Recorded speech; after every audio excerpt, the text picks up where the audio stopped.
Question number 23, we are asked to find the slope of the line that goes through the given points. And you can see we've been given two ordered pairs here, -8 comma -2 and -8 comma +1. So we have to find the slope between these 2 points. And you will recall from class that we said if you've been given 2 points and asked to find the slope, you can use the slope formula to find the slope, which is m. And remember, in algebra, whenever you see a lowercase m, 9 times out of 10, it's referring to the slope.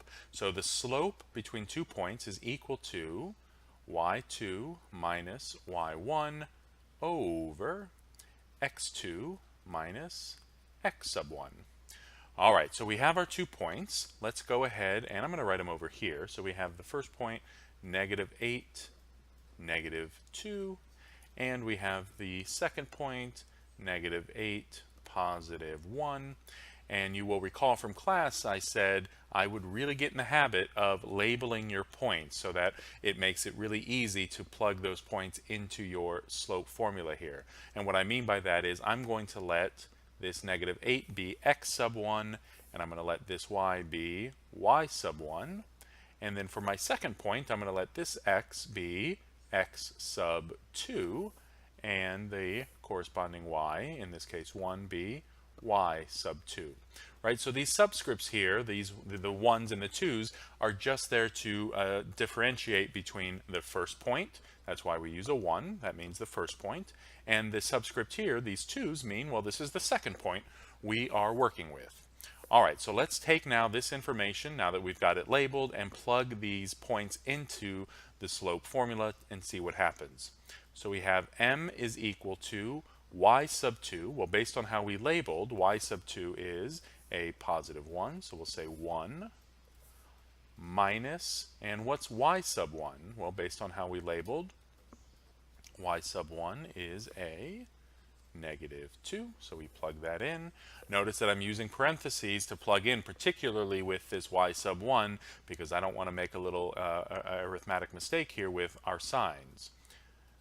Over, and x sub 2, based on how we labeled our points, is going to be -8 minus, from the formula, x sub 1. So let's plug in our x sub 1 based on how we labeled, in this case again, -8.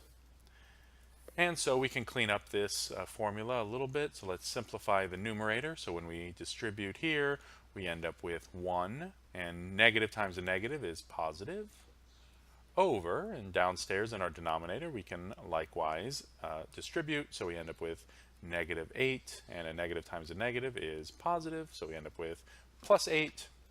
And simplifying this for the final time, upstairs in our numerator we have 1 plus 2, which of course gives us 3, over, and our denominator downstairs, -8 plus 8 gives us 0.